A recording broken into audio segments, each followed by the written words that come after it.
Bus Rapid Transit kun BRT project hayan malangan human mibabag ang Department of Public Works and Highways o DPWH nga gubaon ang duha ka mga skywalk nga nasa ruta sa BRT.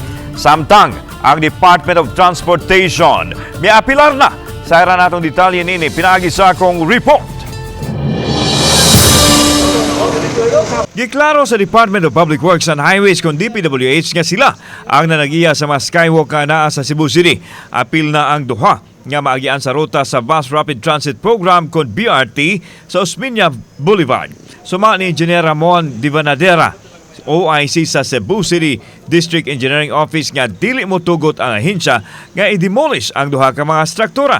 Kini tungod kay napahimuslan kini katawhan base sa tumong sa katukuran sa proyekto di naghatag og kaluwasan sa mga tawo nga moagi sa naasong skywalk.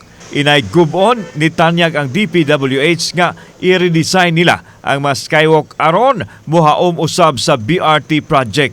Hinoon ipaabot pa nila sa ilang ulahang buhatan ang kalabot sa naasong isyu. We still negotiating with them, not to automatically remove.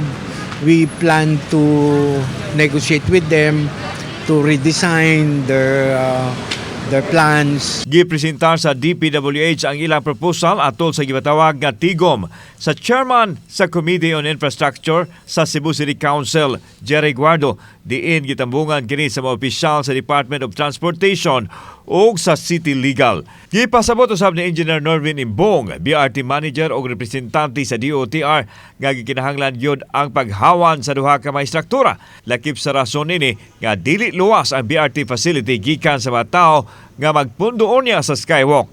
Samtang gitug-an ni Imbong nga malangan ang proyekto og galing dili mosugot ang DPWH nga gub-on ang duha ka mga skywalk.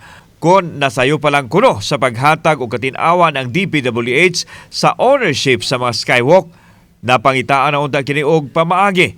Ang skywalk is really on top of our station. And then very kuan na lang ang iyahang kanang sinaning iyahang clearance. Tendency is that there are people who are drug dependents who will just climb the and then will get into also the on top of the roof of the station. DPWH will say yes to the demolition of that.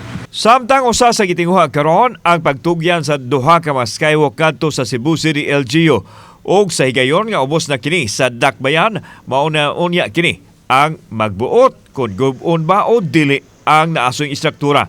Gikatakda magtigom og usab ang mga naglangkob sa proyekto sa sunod semana. DPWH will be given the chance to present ang ilang redesign, and then DOTr will also be given the chance to hear their comments as to the design of the DPWH.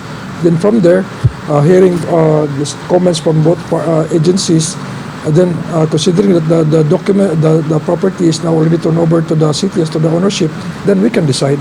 Kauban si Godfrey Relian, ako si Alan Domingo. Balitang, Bisdak.